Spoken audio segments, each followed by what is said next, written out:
Welcome to Kenton's videos. Enjoy the video. You start by removing the inner door panel to reach the handle mechanism. First, lower the window about 1/3 so clips align and you can access the glass run. Remove visible screws, often behind the armrest and near the latch, then use a trim tool to pry clips. Once panel edge releases, lift to unhook. Make sure to unplug the speaker or power lock connector before folding the panel inward. This clears space to work on the exterior handle assembly safely. Next, peel back the vapor barrier enough to see the handle fasteners. Only peel as far as necessary, then retuck.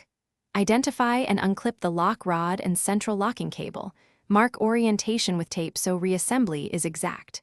Use a 10 mm socket or the correct Torx to remove the bolts holding the handle.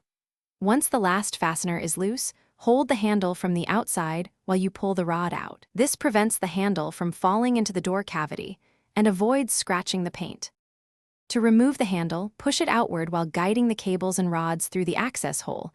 You may need a gentle wiggle to clear the latch pawl. Inspect the rubber gasket and replace if hardened.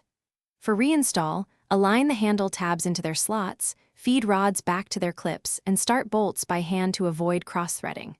Once tightened, reconnect the electrical socket, temporarily reconnect the battery, and test lock, latch, and window operation before snapping the trim back in place. If there's binding, Thanks for watching. Consider subscribing if we helped you.